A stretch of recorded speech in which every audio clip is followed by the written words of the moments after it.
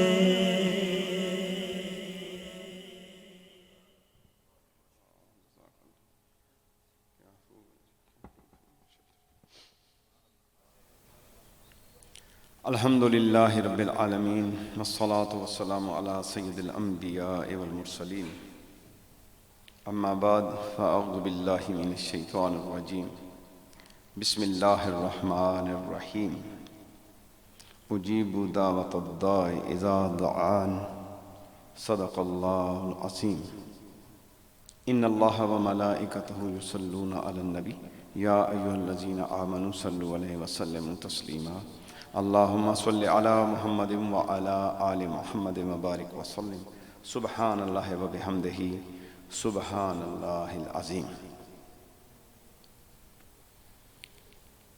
آج میں نے آپ کے سامنے فضائل دعا پر گفتگو کرنی ہے کہ ہم اللہ تعالی جل شانہ سے کس طرح مانگیں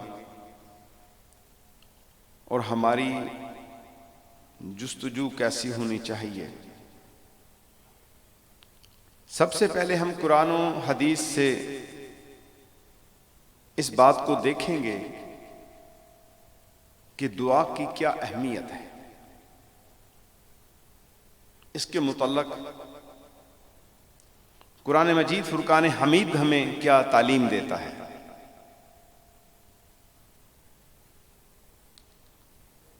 اور میں اس وقت پوری امت مسلمہ کو یہ دعوت دوں گا کہ آپ اپنے رب سے دعا مانگا کریں. عارضی سہاروں کے پیچھے مت دوڑیں. عارضی تعلقات وہ آپ کی مدد نہیں کر سکتے. حقیقی مددگار اللہ ہے. اللہ کی طرف رجوع کریں. اللہ سے اپنی حاجات اللہ کی بارگاہ میں رکھیں. پارہ نمبر 2 سورہ البقرہ آیت نمبر 186 میں نے آپ کے سامنے تلاوت کی، جس میں میرا پاک رب ارشاد فرماتا ہے میں دعا مانگنے والے کی دعا قبول کرتا ہوں جب وہ مجھے پکارتا ہے. تو اب یہ بات سامنے آ گئی کہ اللہ تبارک و تعالی ہمیں بتا رہا ہے کہ تم مجھ سے مانگو، میں تمہاری دعا کو قبول کروں گا. جو چیز مجھ سے مانگو گے میں تمہیں عطا کروں گا. اور اللہ تبارک و تعالی اسی طرح کے کلمات سے ایک اور جگہ پہ نواز رہا ہے ادعونی استجب لکم. سورہ مومن آیت نمبر 60 میں اللہ تبارک و تعالی ارشاد فرما رہا ہے مجھ سے دعا مانگو میں قبول فرماؤں گا.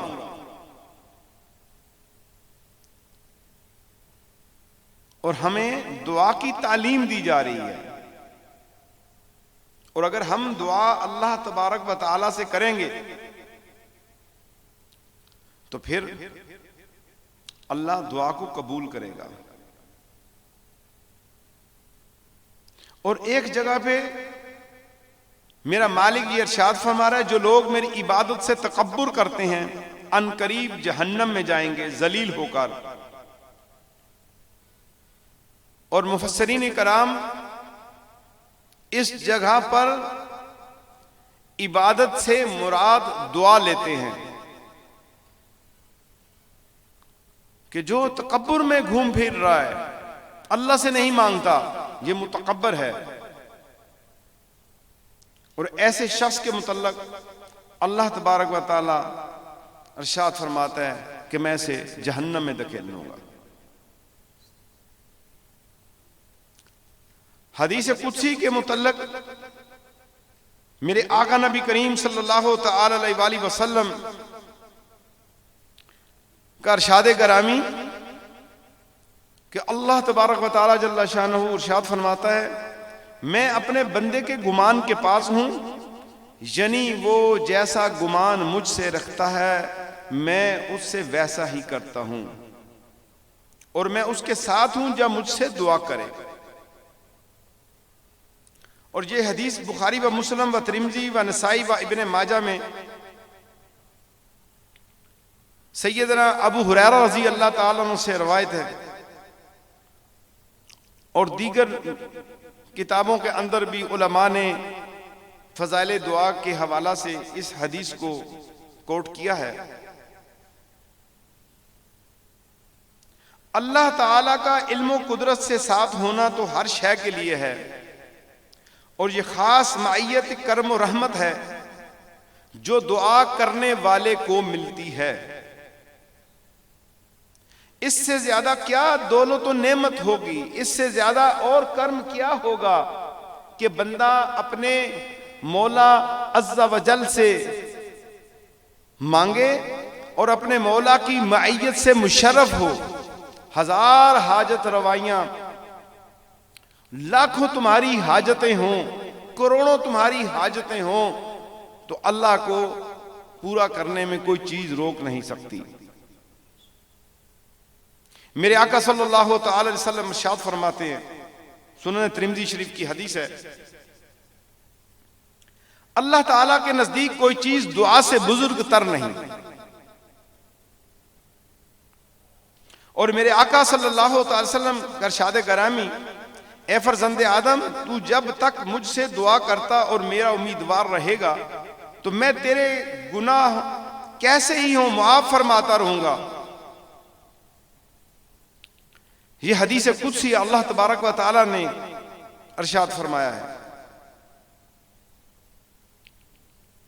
اور میرے آقا نبی کریم صلی اللہ تعالی علیہ وآلہ وسلم ارشاد فرماتے ہیں کہ دعا سے عاجز نہ ہو کوئی شخص دعا کے ساتھ ہلاک نہ ہوگا۔ یعنی دعا ایسی چیز ہے کہ تقدیر جو لکھی جا چکی ہے اس کو بھی اللہ تبارک و تعالیٰ بدل دے گا تیرے مانگنے سے۔ تو ہمیں اپنے رب کی طرف رجوع کرنا ہے، اور اس رجوع سے میری مراد ہم نے اللہ سے دعا مانگنی ہے۔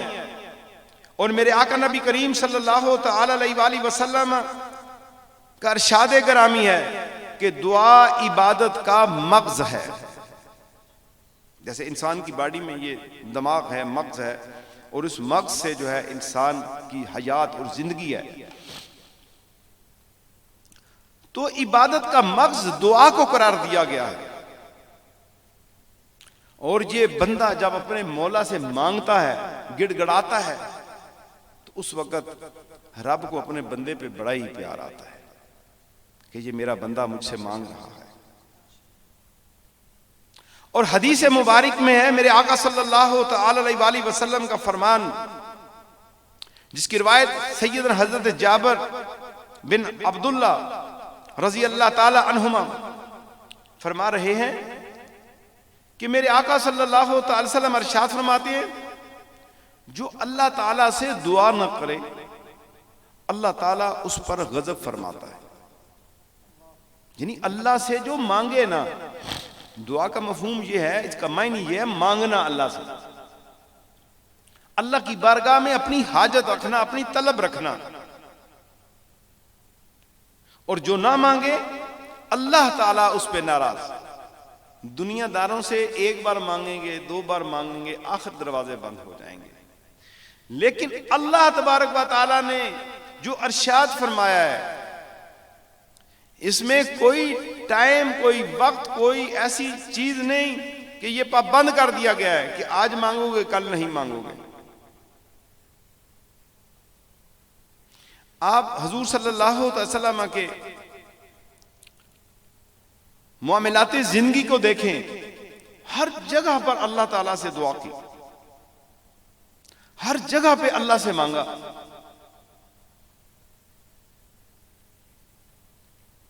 تو یہ امت کے لیے ایک تعلیم ہے.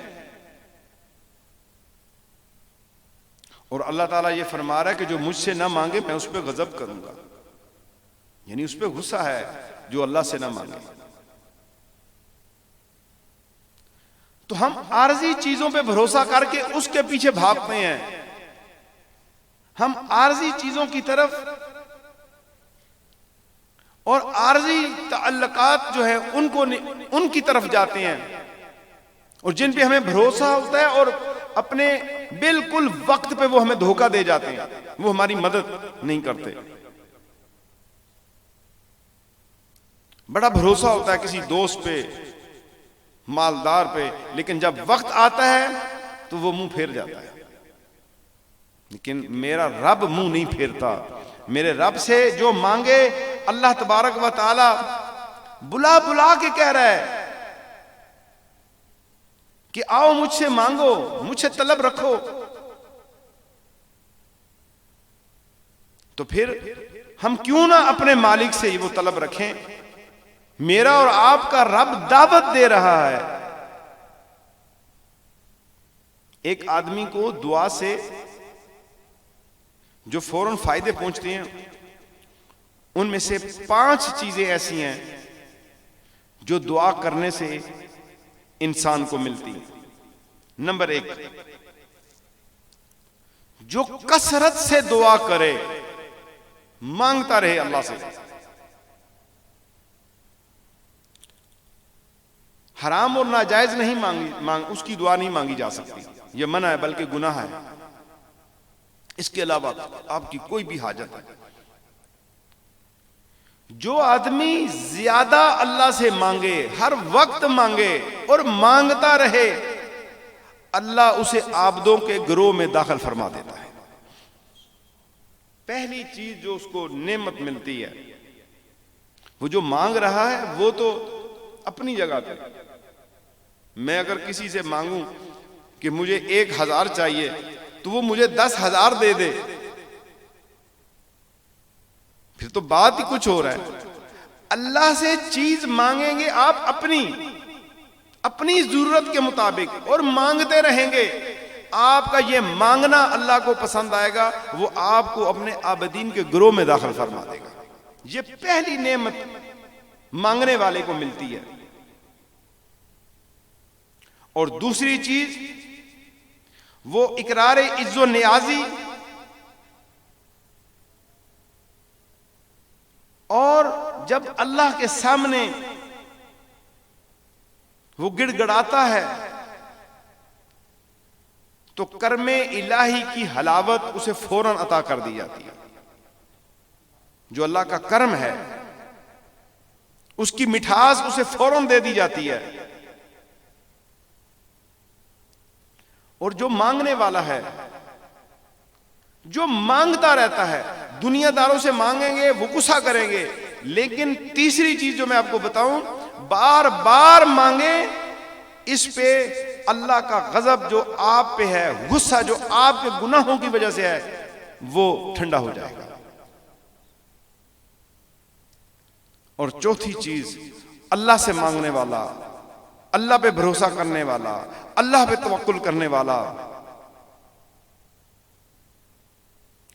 اس پہ یہ کرم ہو جاتا ہے کہ وہ اتباع سنت کا پابند ہو جاتا ہے. یعنی رسول اللہ صلی اللہ تعالی علیہ وآلہ وسلم کی سنت کا پابند ہو جاتا ہے.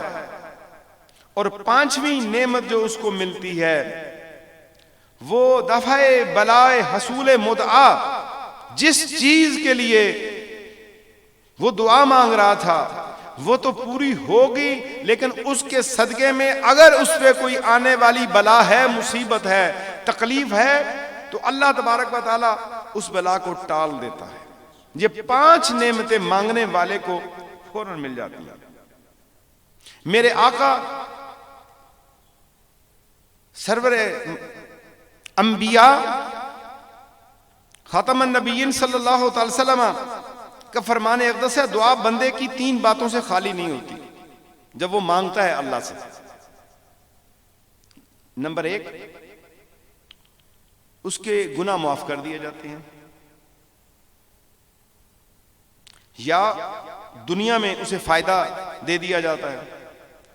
تیسری چیز آخرت کے لیے جمع کر دی جاتی ہے، یعنی گناہ معاف ہوتے ہیں، دنیا کی جو مراد تھی وہ پوری ہوتی ہے، اگر وہ رک گئی، تاخیر ہو گئی، سمجھ لو کہ وہ تمہارے اکاؤنٹ میں جمع کر دی گئی، اس کی بھلائی جو ہے، اس کا فائدہ اور اس کا نفع قیامت والے دن تمہیں ملے گا۔ اب یہ سمجھ لو کہ جن کی دعائیں قبول نہیں ہوتی، ان تین چیزوں کو وہ مد نظر رکھیں۔ نمبر ایک کہ ان کا مانگنا ان کی بخشش کی، ان کی نجات کی ضمانت بن گیا، ان کی دعا کرنا ان کے لیے معافی کا ذریعہ بن گیا، مانگ چیز رہے ہیں اور ساتھ گناہ بھی معاف ہو رہے ہیں۔ دوسرا یہ ہے کہ فوراً دنیا کی چیز مل جائے گی، جس چیز کو آپ طلب کر رہے ہیں وہ فوراً مل جائے گی۔ اگر وہ نہیں مل رہی تو پھر کیا ہے، آپ اس چیز کے لیے مطمئن ہو جائیں کہ اللہ تبارک و تعالیٰ نے آپ کے لیے فائدہ رکھا ہے، اور اللہ تبارک و تعالیٰ آپ کو خاص نعمت سے نوازے گا، اور اس کے بدلے میں جو آپ مانگ رہے ہیں اس سے کئی گنا عطا کرے گا، اور قیامت والے دن اس کا صلہ آپ کو عطا کر دیا جائے گا۔ تو آداب دعا، ہم نے اللہ سے مانگنا کیسے ہے؟ اب میں اس کی دوسری چیز کی طرف جا رہا ہوں، آداب دعا و اسباب اجابت، یہ کیا چیز ہے؟ یہ دو چیزوں کو سمجھنا بہت ضروری ہے دعا مانگنے کے لیے۔ آداب دعا جس قدر ہیں، سب اسباب اجابت ہیں کہ ان کا اجتماع انشاءاللہ تعالی مورث سے اجابت ہوتا ہے۔ ان کی قبول ہونے کے لیے وہ جو آپ کے آداب ہیں وہ سیڑھیاں اور زینے بنتے ہیں آپ کی دعا قبول ہونے میں۔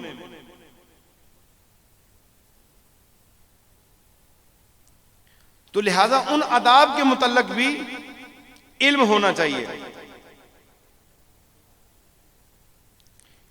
ایک حدیث مبارک کا مفہوم ہے، خبردار، بے شک اللہ تعالیٰ دعا قبول نہیں فرماتا کسی غافل کھیلنے والے دل کی۔ آپ نے دیکھا ہوگا کہ ہم اکثر دعا مانگتے ہیں تو پھر ہماری کیفیت کیا ہوتی ہے، کبھی ہاتھ ادھر کرتے ہیں، کبھی ادھر کرتے ہیں، کبھی انگلیوں کو اس طرح دبا رہے ہوتے ہیں، کبھی جو ہے چٹائیوں کو ہم چھیڑ رہے ہوتے ہیں۔ آپ دنیا میں بھی اگر کسی سے مانگیں گے تو آپ اس کے عہدے کا، اس کی جلال کا خیال رکھیں گے، اور آپ اگر کسی دنیا کے بادشاہ کے ایک دم اس میں چلے جائیں اور بے ادبی سے آپ کام کریں گے، دینے کے بجائے الٹا آپ کو وہ کہے گا کہ اس نے تو بے ادبی کر دی ہے۔ آپ عدالت میں جاتے ہیں، وہاں پہ ذرا اونچ نیچ الفاظ کرتے ہیں، توہین عدالت آپ پہ لگ جاتی ہے۔ تو اللہ تعالی سب سے بڑا بادشاہ ہے۔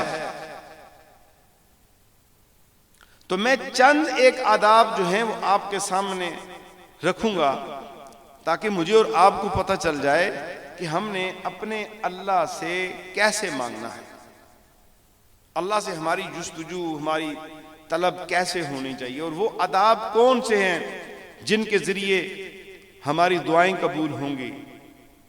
ہم وہ کام اپنائیں گے تو اللہ ہم پہ راضی ہو جائے گا۔ اس میں نمبر 1، دعا مانگنے سے پہلے آپ نے کیا کرنا ہے؟ دل کو حت الامکان خیالات غیر سے پاک کر دیں۔ جب مانگنے لگیں تو دل سے سب کو نکالیں، خیالات کہیں اور ہوں، مانگ ہم کہیں اور رہے ہوں۔ اگر لمحہ بھر بھی آپ کا خیال کسی اور طرف چلا گیا، آپ اللہ کے سامنے ہاتھ پھیلا رہے ہیں اور خیالات کہیں اور ہیں، یہ ایک چیز ہے کہ پہلے خیالات کو اپنے اندر سے نکال کے باہر پھینکنا ہے۔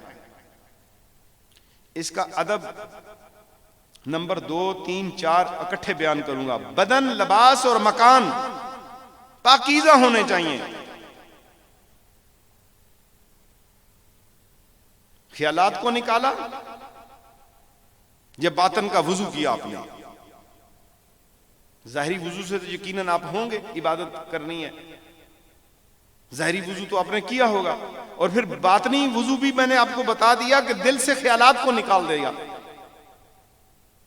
پھر بدن، لباس اور مکان، 3 چیزیں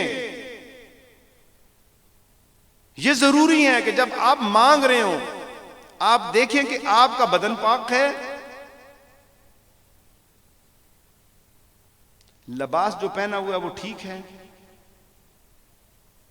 جس جگہ پہ بیٹھے ہوئے ہیں کہیں ظلم سے چھینی ہوئی تو نہیں ہے، حرام کے پیسے کا یہ کپڑے تو نہیں پہنے ہوئے حرام کے مال کے.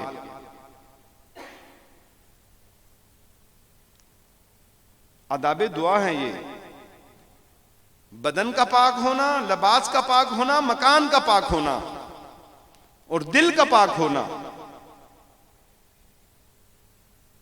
اب اس کا ادب نمبر 5 کی طرف چلتے ہیں. دعا سے پہلے کوئی عمل صالح کریں تاکہ خدائے کریم کی رحمت اس کی طرف متوجہ ہو. جب دعا کرنی ہے تو دعا سے پہلے کوئی عمل صالح کریں جو اللہ کی رضا کے تابع ہو، اللہ کے لیے اور اللہ کی رضا پانے کے لیے ایسا عمل کریں جس کی وجہ سے آپ کا کام بہتر ہو جائے. اور اس میں کیا ہے؟ اگر آپ کے والدین پاس ہیں تو ان کا دیدار کریں، ان سے معافی مانگیں.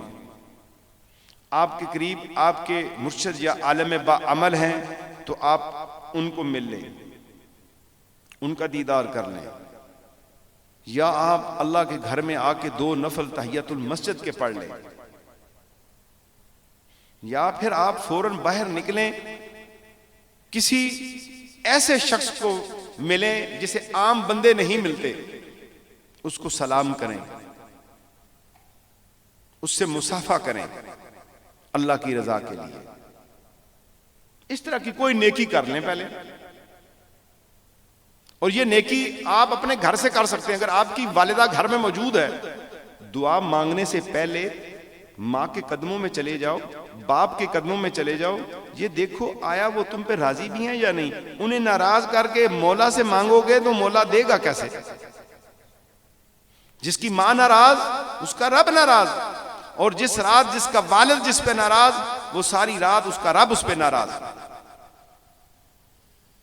تو اب یہ چیز جو 5ویں میں نے آپ کو بتائی ہے کہ دعا مانگنے سے پہلے پھر آپ نے عمل صالح کرنا ہے. اور 6ٹھی چیز، جن کے حقوق اس کے ذمہ ہیں ادا کرے یا ان سے معاف کرائے. اب جب آپ یہ آداب دعا سنیں گے تو پھر آپ کو پتہ چلے گا کہ ہماری دعائیں قبول کیوں نہیں ہو رہی. جن کے حقوق آپ کے ذمہ ہیں ان کو ادا کیا جائے یا ان سے معاف کرائے جائے. اور ادب نمبر 7 میں ہے کہ کھانے پینے، لباس و کسب میں ایسا تو نہیں کہ یہ ذرائع آمدن اس کے حرام کے ہیں. ذرائع آمدن اگر اس کے حرام کے ہیں جس سے وہ حرام کا کھانا کھا رہا ہے اور اس کی غذا حرام مال سے ہے، حرام کھانے والے اور حرام کام کرنے والے کی دعا اکثر رد ہوتی ہے. اور 8ویں چیز، دعا سے پہلے گناہوں سے گزرے ہوئے گناہوں پہ پکی توبہ کرے. نافرمانی پر قائم رہ کر عطا مانگنا، فقہا فرماتے ہیں یہ بھی ایک بے حیائی ہے. اڑا ہوا ہے، گناہ بھی کر رہا ہے اور حالت ایک گناہ کے اندر خود گناہ میں ملوث ہے اور اللہ سے مانگ رہا ہے.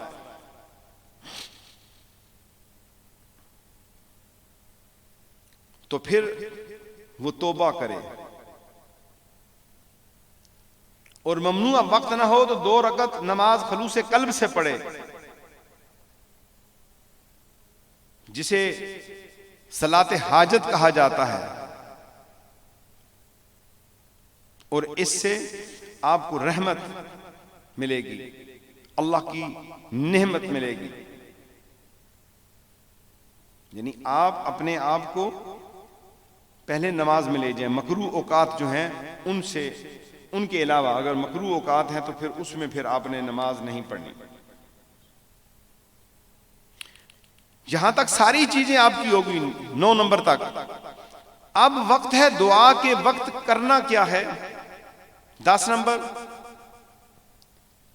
آپ دیکھیں کہ ابھی اس وقت جو ہے پھر دوبارہ آپ کو وضو کی ضرورت تو نہیں پڑی، اگر ہے تو وہ کر لیں. بعض دفعہ بشری تقاضے ہیں، وضو نہیں رہتا، پھر دوبارہ وضو کر لیں. پھر آپ قبلہ رو ہو جائیں، مؤدب 2 زانو بیٹھ جائیں. اگر 2 زانو نہیں بیٹھ سکتے، بیمار ہیں، تکلیف میں ہیں، تو جیسے مرضی بیٹھ جائیں. اور اپنے آپ کو انتہائی عاجز و مسکین اس وقت جانیں کہ اللہ تبارک و تعالیٰ کی جتنی مخلوق ہے ان میں سب سے زیادہ میں ہی بے بس ہوں اور مسکین و فقیر ہوں، اور سب سے زیادہ میں عاجز ہوں. اس وقت یہ تمنا اپنے دل کے اندر یہ اظہار اور یہ خیالات پیدا کرے. مؤدب قبلہ رخ ہو جانا ہے، 2 زانو بیٹھ جانا ہے، نہیں تو آپ جس طرح بیٹھ سکتے ہیں آسانی سے بیٹھ جائیں. اور ادب نمبر 13 اور 14 اعضاء کو خاشع اور دل کو حاضر کرے.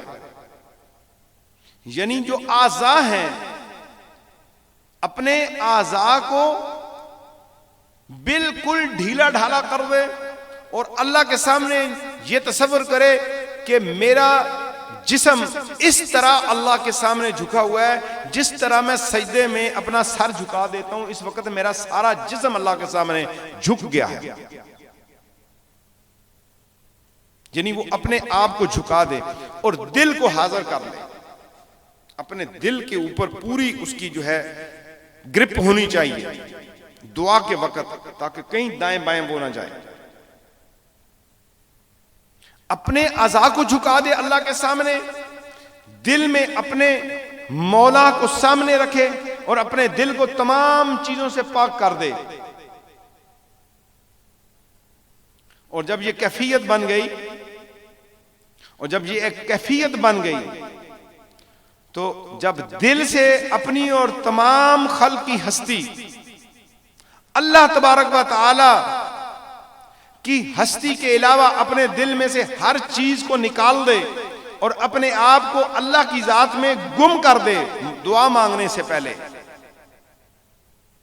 تو اسے رحمت خاصہ وہ ملے گی کہ یہ سوچ بھی نہیں سکتا. اور ہم اولیاء کاملین کا نام تو لیتے ہیں، اللہ کے ولی جو ہیں، اللہ کے ولی ان کا ہم نام لیتے ہیں، صرف اولیاء کی کرامت کے حوالے سے ہی ذکر نہ کیا کریں، ان کے خشوع و خضوع کا بھی ذکر کریں، ان کی عبادتوں کے اوپر بھی دھیان دیں اور ان کے مانگنے کے اوپر بھی دھیان دیں، ان کی سنت کے اوپر بھی دھیان دیں. ایک دن حضرت خواجہ سفیان ثوری رحمت اللہ تعالی نماز پڑھ رہے تھے، جب اس آیت پر پہنچے ایاک نعبد و ایاک نستعین، جس کا ترجمہ اور اس کا مفہوم یہ ہے کہ تجھی کو ہم پوچھتے ہیں اور تجھی سے ہم مدد چاہتے ہیں. اللہ میں تیری عبادت کرتا ہوں، تجھی سے مدد مانگتا ہوں. اس آیت کریمہ پر جب پہنچے رونا شروع ہو گئے، روتے روتے بے ہوش ہو گئے. جب ہوش میں آئے لوگوں نے حال پوچھا، حضور یہ کیا ہوا آج حالت نماز میں یہ کیفیت بن گئی؟ آپ فرماتے ہیں کہ اس وقت یہ خیال میرے دل میں آیا، اگر غیب سے ندا ہو اے کاذب خاموش، کیا ہماری سرکار تجھے جھوٹ بولنے کے لیے رہ گئی ہے؟ رات دن رزق کی تلاش میں کو بکو در بدر پھرتا ہے، اور جب تو بیمار ہوتا ہے تو ڈاکٹروں کا سہارا لیتا ہے اور دنیا کی طرف رجوع کرتا ہے، رزق کے لیے بھاگ رہا ہے، اور ادھر سے کہتا ہے ایاکا نعبد و ایاکا نستعین، تو دنیا کے سہارے بھی تلاش کرتا ہے اور مجھے بھی کہتا ہے کہ میں تجھ سے مدد مانگتا ہوں۔ یہ خیال میرے دل میں پیدا ہوا تو میرے آنسو جاری ہو گئے، میرے قلب کی کیفیت جاری ہو گئی اور مجھے اپنے مولا سے شرم آ گئی۔ کیا ہماری کیفیت یہ ہے؟ یہ محبوبان خدا کا یہ انداز ہے اللہ سے مانگنے کا کہ نماز کی حالت میں بھی وہ گڑ گڑاتے اور روتے ہیں اور آہوزاری کرتے ہیں، اور اللہ سے مانگیے اللہ کے سامنے۔ آج تو ہم دنیا داروں کی ہم عزت اس لیے کرتے ہیں کہ ان سے دنیا کا لالچ ہے، کسی بڑے کی، کسی عہدے والے کی، کسی مالدار کی۔ اگر کسی کی آپ نے قربت اختیار کرنی ہے نا، کسی اہل اللہ کی جا کے کریں۔ اہل اللہ کے ساتھ آپ جتنی اخلاص سے تابعداری کریں گے اتنا زیادہ کرم ہوتا جائے گا، کیونکہ وہ اللہ کے قریب ہو چکا ہے۔ تو جو دنیا کے قریب ہے اور اس کی تابعداری اس لیے کہ اس سے دنیا کا مجھے فائدہ مل جائے گا، لیکن سنیے حدیث کا مفہوم سن لیجئے۔ میرے آقا صلی اللہ علیہ وسلم شعب الایمان کے اندر حدیث نمبر 43 جلد نمبر 7 کے اندر صفحہ نمبر 213 میں میرے آقا نبی کریم صلی اللہ تعالی وسلم کا ارشاد موجود ہے، جس کا مفہوم ہے کہ جو کسی غنی کے لیے اس کی غنا کے سبب تواضع کرے، یعنی اب اس سے غنی سے مراد ہے کہ کوئی مالدار ہے، اس سے سارے آ جاتے ہیں، چاہے وزیر ہے، مشیر ہے، ایم این اے ہے، ایم پی ہے، چودھری ہے، وزیر ہے، ملک ہے، وہ اس طرح کا دنیا کے اندر وہ اس کا مطلب کہ سکہ چلتا ہے۔ تو میرے آقا صلی اللہ علیہ وسلم ارشاد فرمائے ذہابہ ثلث دین ہی، اس کا 2/3 دین چلا گیا۔ جس نے کسی دنیا دار کی تعظیم اس لیے کی کہ مجھے دنیا کا نفع ہو، میرے آقا فرماتے ہیں اس نے اپنا 2/3 دین ضائع کر دیا۔ اب ہم دیکھیں غریب کے لیے تو ہم اٹھتے نہیں، چیئرمین آ گیا تو اٹھ کے جگہ دے دیں گے، غریب کو ہم سلام نہیں کرتے، امیر آ گیا تو ہم اسے سلام کریں گے بھلا وہ ہمیں جواب بھی نہ دے۔ اب یہاں پر اس حدیث مبارک کو ذہن میں رکھنا ہے ہمیشہ کے لیے۔ میں آداب دعا بتا رہا ہوں، اس ضمن میں یہ گفتگو آ گئی ہے۔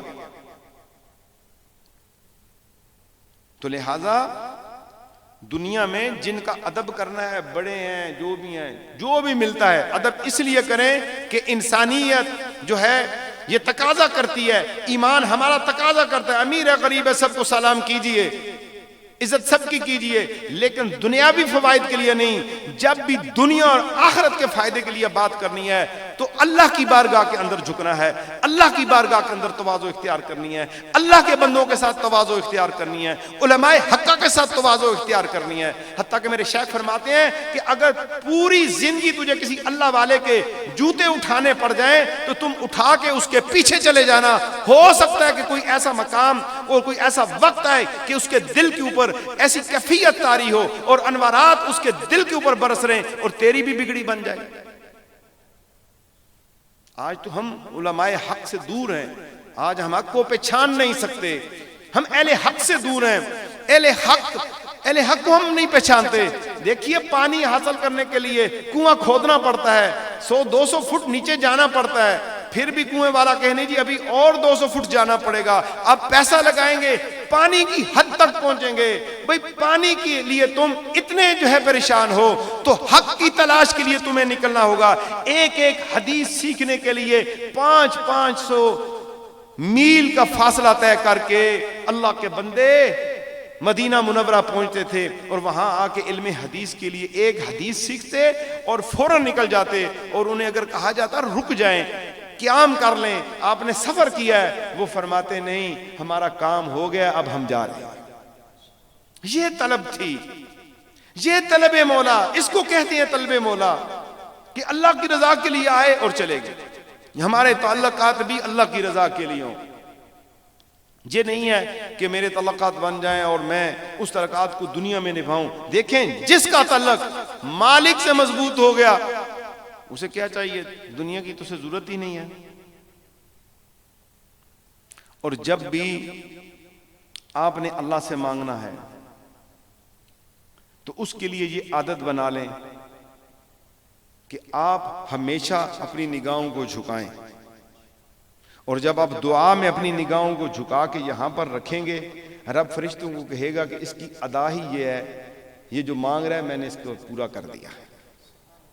یعنی جس نے اپنی زندگی میں اپنی نگاہوں کو جھکا لیا اور مانگتے وقت اس کی نگاہ جو ہے جھکی ہوئی ہوگی اللہ کی بارگاہ کے اندر اور اس کے ندامت کے آنسو بہ رہے ہوں گے، تو پھر ضرور اللہ تبارک و تعالیٰ اس کی فریاد کو سنے گا. دعا کے لیے ضروری ہے کہ آپ اللہ کی حمد بیان کریں. اللہ جب مانگیں اللہ کی تعریف بیان کریں، اللہ کی حمد بیان کریں.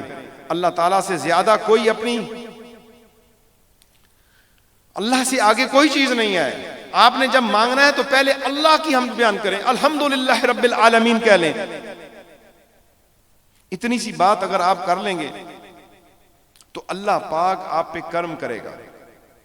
اور پھر اس کے بعد درود پاک پڑھیں، درود پاک پڑھیں، حمد بیان کریں، درود شریف پڑھیں. اور جب تک درود پاک نہیں پڑھا جاتا تو حدیث میں ہے کہ دعا زمین اور آسمان کے درمیان رکی رہتی ہے. جب تک تو اپنے نبی صلی اللہ تعالی علیہ وآلہ وسلم پر درود نہیں بھیجے گا تیری دعا کو بلندی نہیں ملے گی. تو کوشش کیجئے کہ حمد اور درود پاک یہ آپ جب ہاتھ اٹھائیں پہلے کلمات اللہ کی حمد کے ہوں اور پھر درود شریف ہوں اور پھر اس کے بعد جو ہے اللہ تبارک و تعالیٰ سے مانگا جائے. اور مانگتے وقت تصور عظمت جلال الہی میں ڈوب جائے. یعنی اس طرح کا تصور ہو کہ اب میں جو جس سے مانگ رہا ہوں میرا خیال اس کی طرف ہے اور اس کا دھیان میری طرف ہے اور بالکل جو ہے بیچ میں کوئی چیز رکاوٹ نہیں ہے. اور پھر اندر اندر سے شرم محسوس کرے میں بڑا گناہگار ہوں، یہ اللہ نے مجھ پہ کرم کر دیا کہ آج مجھے توفیق دی، میں اللہ سے مانگ رہا ہوں. حدیث قدسی کے اندر ہے کہ تصور رحمت کے اوپر جو ہے تصور رحمت جو ہے اللہ کی ذات پہ جو ہے آپ تصور بنا لیں تو پھر سمجھ لیں کہ کمال درجے کی آپ کو ترقی ملے گی.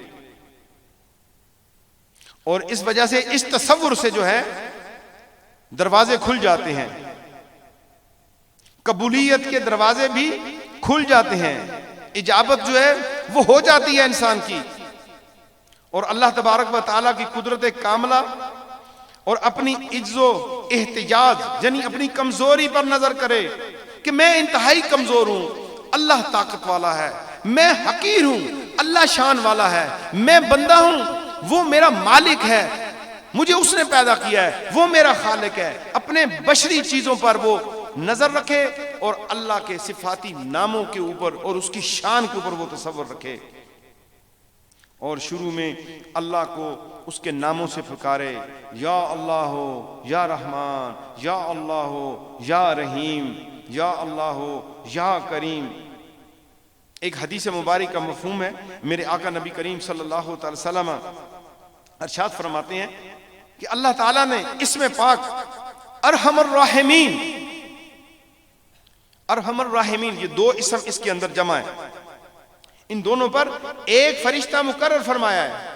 جو شخص 3 بار کہتا ہے، فرشتہ ندا کرتا ہے مانگ، ارحم الراحمین تیری طرف متوجہ ہو گئے ہیں.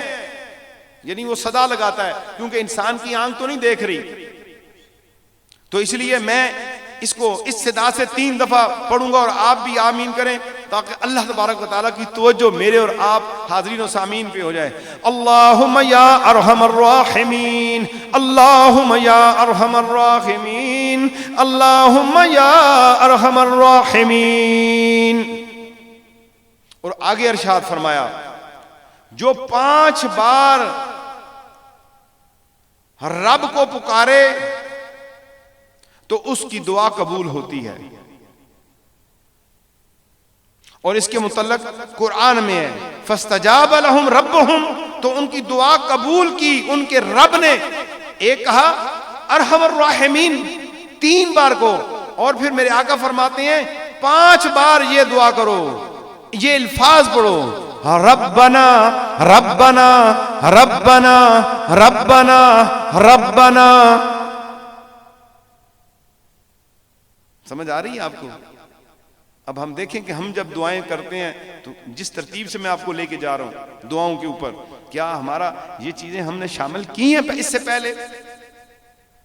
حمد بیان کی، الحمدللہ رب العالمین، پھر درود پڑھا گیا، پھر ارحم الراحمین کی صدا لگائی، اور پھر یا ربنا بھی کہہ سکتے ہیں، یا رب یا رب یا رب یا رب یا ربنا. امام جعفر صادق علیہ السلام سے مقبول ہے ایک جگہ پر کہ جو شخص عز و انکساری کے وقت 5 بار یا ربنا کہے، اللہ تعالیٰ اسے اس چیز سے جس کا خوف رکھتا ہے امان بخش دے گا، اور جو چیز چاہتا ہے اسے عطا فرما دے گا. اور اس کے بعد یہ آیت کریمہ تلاوت کی ربنا ما خلقت ھذا باطلا انک لا تخلف المیعاد.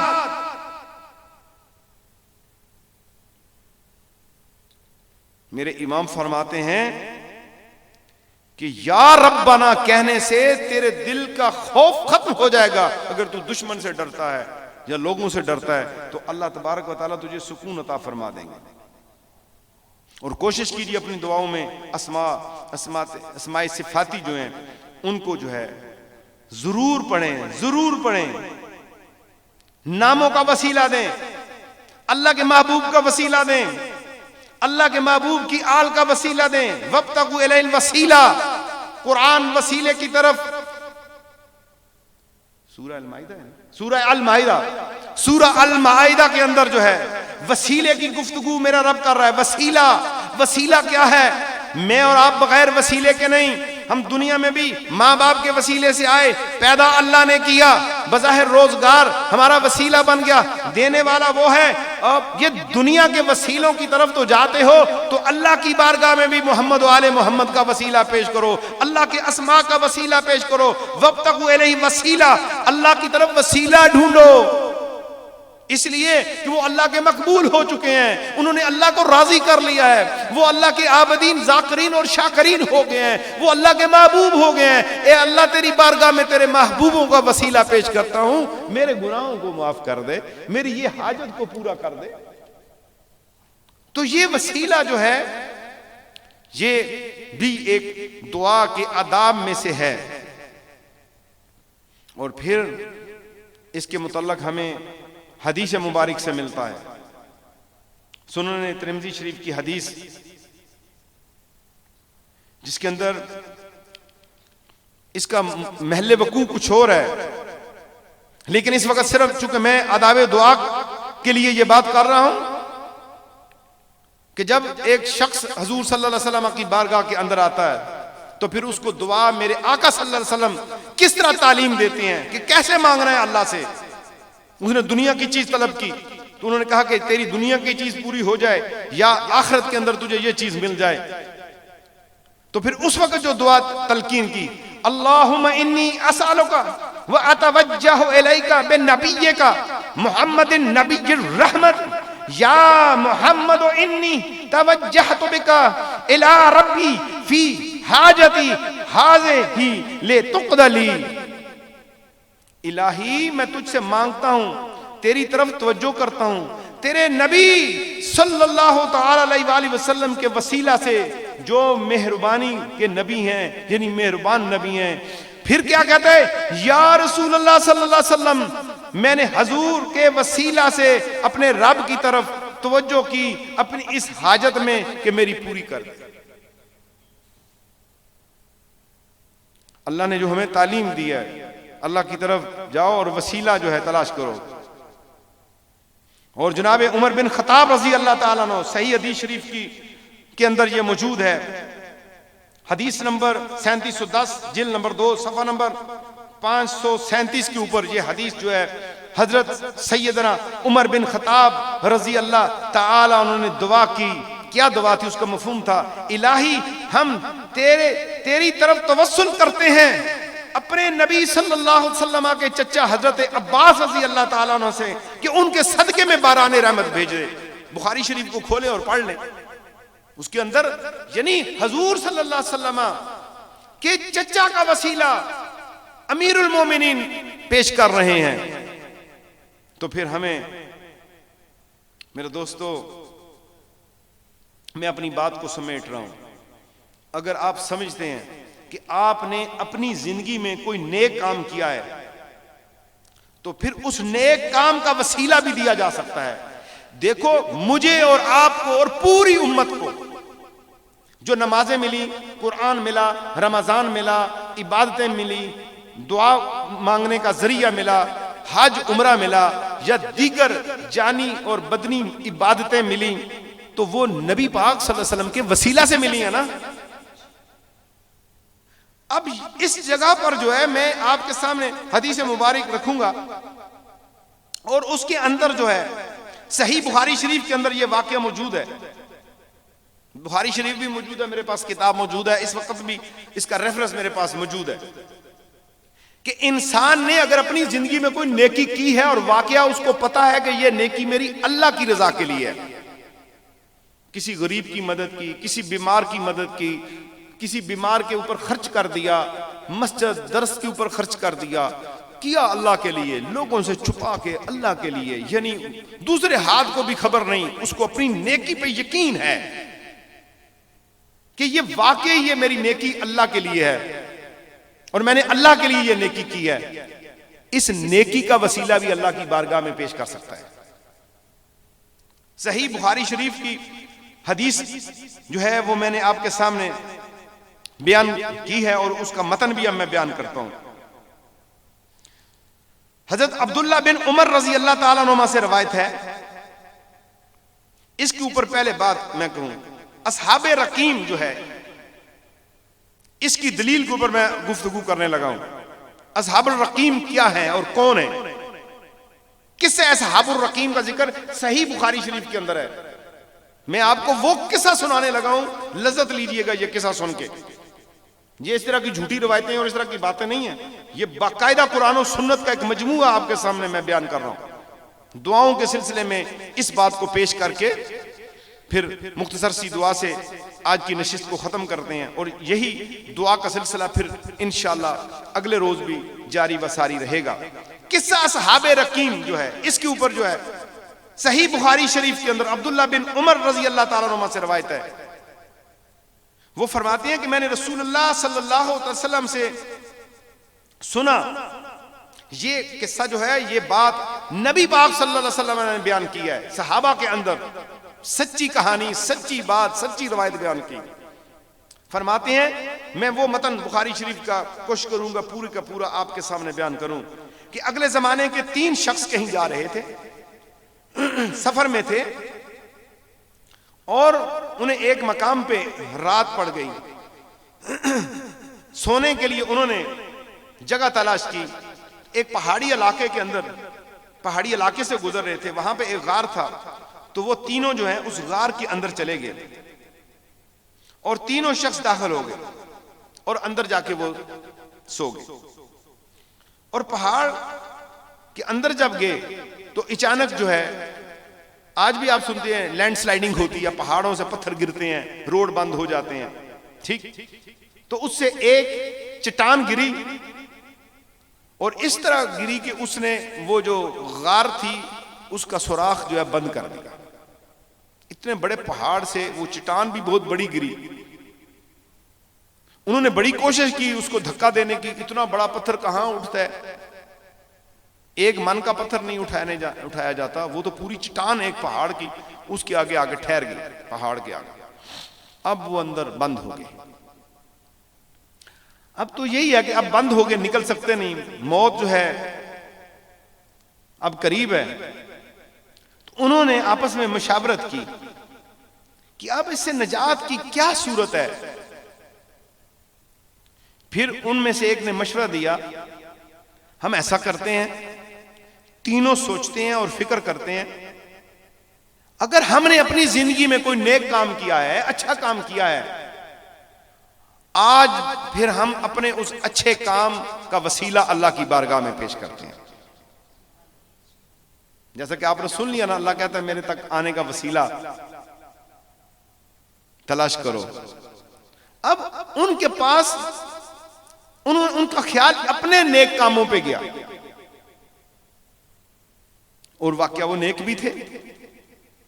ایک شخص نے کہا، صدا کی اللہ کی بارگاہ میں، اے اللہ تو جانتا ہے کہ میرے والدین بہت بوڑھے تھے۔ اس میں درس بھی ہے، اے بندو، اللہ کے بندو، ماں باپ کی خدمت کا درس بھی ہے اس میں، اور دعا کے ضمن میں یہ حدیث مبارک بیان کر رہا ہوں۔ اے اللہ میرے والدین بہت بوڑھے تھے، جب میں جنگل سے بکریاں چرا کر لاتا تو دودھ دو کر سب سے پہلے ان کو پلاتا، اس سے پہلے نہ اپنے بال بچوں کو پلاتا نہ غلاموں کو دیتا۔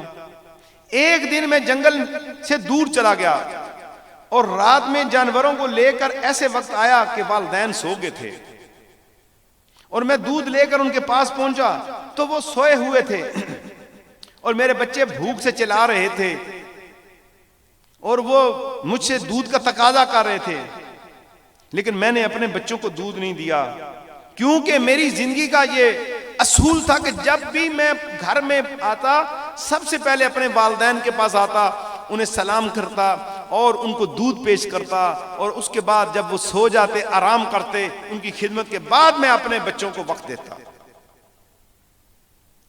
تو میرے ماں باپ اس رات سو گئے، میں نے مناسب نہیں کیا، اس بات کو پسند نہیں کیا کہ میرے والدین تو بھوکے سوئے ہوئے ہیں اور میں اپنے بچوں کو دودھ پلا دوں،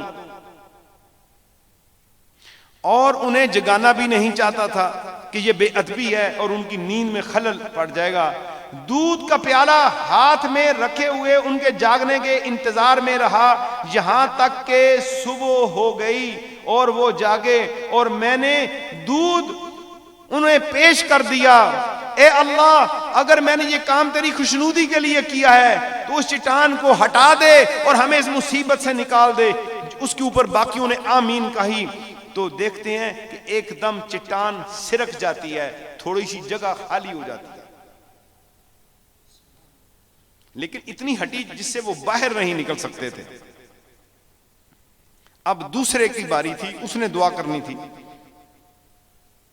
پہلی دعا کے اندر نیکی کا وسیلہ اور اللہ کی طرف جانے کا وسیلہ، اگر اپنی دعا جو ہے وسیلہ ہے تو پھر جس نبی کے صدقے میں ایمان ملا ہے اس کے وسیلے کی کیا شان ہے، ان کی آل پاک کے وسیلے کی کیا شان ہے، ان کے اصحاب ذیشان کے اور ان کے اولیاء کاملین کے وسیلے کی کیا بات ہے۔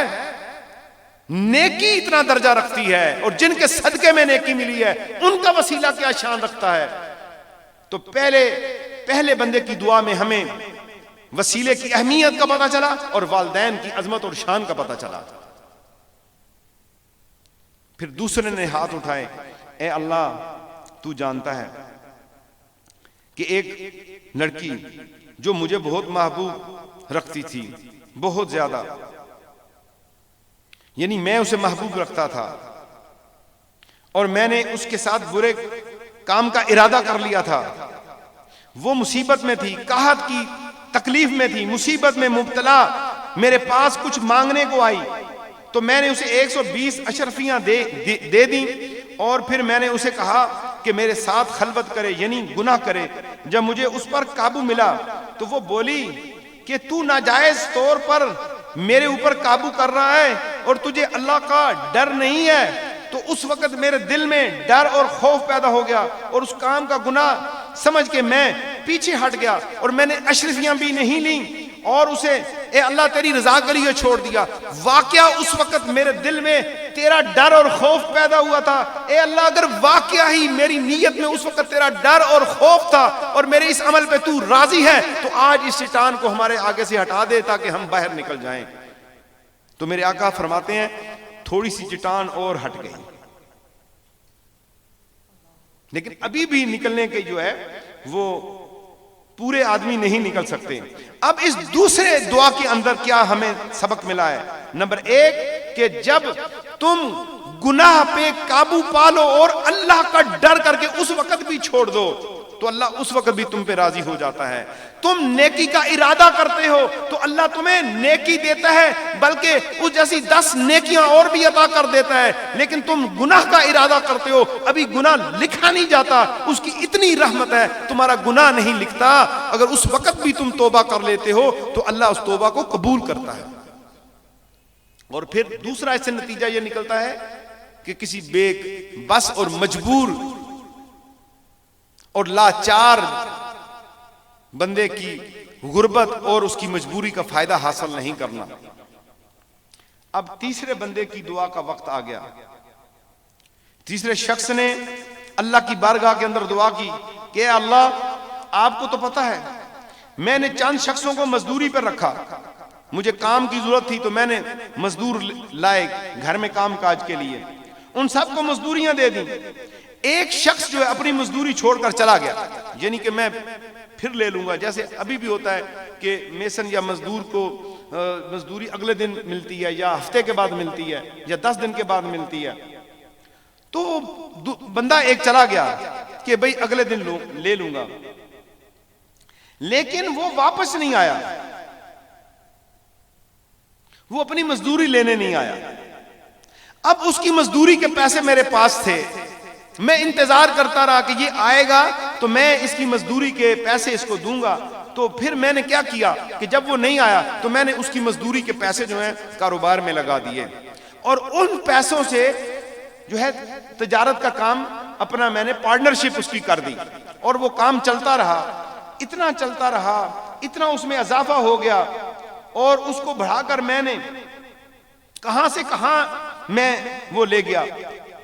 تو ایک دن کچھ عرصے کے بعد وہ اچانک میرے گھر پہ آتا ہے, دروازے پہ دستک دیتا ہے اور کہتا ہے کہ میں وہ مزدور ہوں جس نے آپ کے وہ مزدوری کی تھی, اور میں پیسے چھوڑ گیا تھا, لیکن آج مجھے ضرورت پڑی آئی ہے, ایک زمانے کے بعد آیا ہوں, اور اگر آپ مجھے مہربانی کر کے وہ دے دیں تو میرا کام بن جائے گا. تو وہ کہتا ہے کہ اللہ اس وقت میں نے اسے کہا یہ جو سامنے اونٹ باندھے ہوئے ہیں, گائیں, بیلیں اور ان پہ جتنے نوکر کام کر رہے ہیں یہ سارے کے سارے تیرے ہیں, اسے لے جا. تو وہ مذاق اس نے سمجھا, آگے سے مسکرا رہا ہے, ہنستا ہے.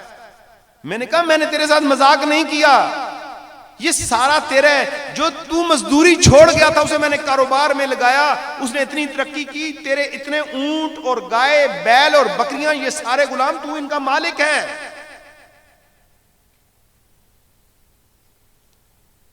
یہ سب تیرا ہی ہے, تو لے جا. اے الہی اگر یہ کام میں نے واقعہ تیری رضا کے لیے کیا ہے تو تو آج ہمیں اس غار سے نکال دے. کہتے ہیں نبی پاک فرماتے ہیں کہ ایک دم وہ پتھر دور جا کے گر جاتا ہے. اب تیسری چیز کے اندر بھی جو ہے آپ دیکھ لیں کہ آپ لوگوں کے حقوق کا خیال رکھ رہے ہیں, اور یہ تینوں چیزیں جس کے اندر ہیں یہ حقوق انسانی سے منسلک ہیں. اس میں کسی جگہ ایک جگہ پہ بھی نہیں ہے کہ میں نے رات کو 100 نفل پڑھے تھے مولا وہ میں واسطہ دیتا ہوں. پہلے میں والدین کی اطاعت, دوسرے کے اندر ایک عورت سے گناہ کے عین عبور پانے کے وقت گناہ سے توبہ, اور تیسرے کے اندر ایک بندے کا مال نہیں کھایا, اس کے پیسے رکھ لیے اور اسے کاروبار میں لگا دیا. ہم آج پیسے ہڑپ کر جاتے ہیں لوگوں کے, دیتے ہی نہیں ہیں واپس. کبھی یہ بھی سوچا کہ یہ کیا ہے؟ تو میرے دوستو اس واقعہ سے عبرت حاصل کیجئے کہ ہم نے اپنی اصلاح بھی کرنی ہے. میں انشاءاللہ آپ کو بتاؤں گا کہ دعائیں جو ہیں یہ کیا ہوتی ہیں. دعاؤں کی اقسام, 4 دعاؤں کی اقسام کے اوپر میں انشاءاللہ نیکسٹ بات کروں گا. دعائے رغبت کیا ہے, دعائے رہبت کیا ہے, دعائے تضرع کیا ہے, اور دعائے خفیہ کیا ہے. یہ 4 دعائیں میں نے بتانی ہیں, بڑی سمجھنے والی چیزیں ہیں. ان 4 دعاؤں کے اندر مانگنے کا انداز کیا ہے, قرآن و حدیث ہمیں کیا کہتا ہے کہ تم نے دعائے رغبت کیسے مانگنی ہے, اور دعائے رغبت ہوتی کیا ہے اور دعائے رغبت کیا ہوتی ہے اور مانگنی کیسی ہے، اس میں تمہارا انداز جسم اور تمہاری کیفیت جسم کی کیا ہونی چاہیے، اور دعائے تضرع کیا ہے اور اس کو مانگنے کا انداز کیا ہونا چاہیے اور تم نے کس طرح سے مانگنی ہے، اور دعائے خفیہ کیا ہے، دعائے سری بھی سے کہتے ہیں، یہ کیا ہے، انشاءاللہ تعالی میں آپ کو بتاؤں گا۔ اللہ تبارک و تعالی مجھے اور آپ کو اپنے در سے عطا کرے، اپنے در کا منگتا رکھے، اپنے محبوب صلی اللہ علیہ وسلم کے مبارک طریقوں پہ چلائے، قرآن و سنت کے مطابق ہم عمل کریں۔ اے اللہ میری اور پوری امت مسلمہ کی مدد فرما اور ہدایت کے دروازے ہمارے لیے کھول دے، اور ہمیں بے بہا عطا کر اپنی رحمت، اپنے کرم اور اپنے فضل سے پوری امت مسلمہ کو نواز دے، آمین بجاہ نبی الکریم صلی اللہ تعالی علیہ وآلہ وسلم۔ الحمدللہ رب العالمین والصلاة والسلام علی سید الانبیاء والمرسلین، اللہم صلی علی محمد وعلی آل محمد وبارک وسلم۔ اللہم یا ارحم الراحمین، اللہم یا ارحم الراحمین، اللہم یا ارحم الراحمین، یا ربنا یا ربنا یا ربنا یا ربنا یا ربنا یا اللہ یا اللہ یا رحمان یا رحیم یا کریم یا ستار یا غفار یا اللہ یا علی یا عظیم یا علیم یا علیم یا اللہ یا حنان یا اللہ یا منان یا حی یا قیوم یا حی یا قیوم یا حی یا قیوم برحمتک استغیث۔ یا اللہ ہم سب کے گناہ معاف کر دے۔ استغفر اللہ تعالی ربی من کل ذنب واتوب الیہ۔ یا اللہ ہمارے ماں باپ کے گناہ معاف کر دے۔ اللہم رب ارحمہما کما ربیانی صغیرا۔ یا اللہ پوری امت مسلمہ کے گناہ معاف فرما دے۔ اللہم اغفر للمؤمنین والمؤمنات والمسلمین والمسلمات۔ اے پاک پروردگار ہم سب کو اپنے خزانوں سے رزق عطا فرما۔ اللہم وارزقنا وانت خیر الرازقین۔ یا اللہ یا رحمان ہمارے لیے کام بگڑے ہوئے سیدھے کر دے۔ اے اللہ ہمارے حامی و ناصر بن جا، ہر کام میں ہماری مدد شامل حال کر دے۔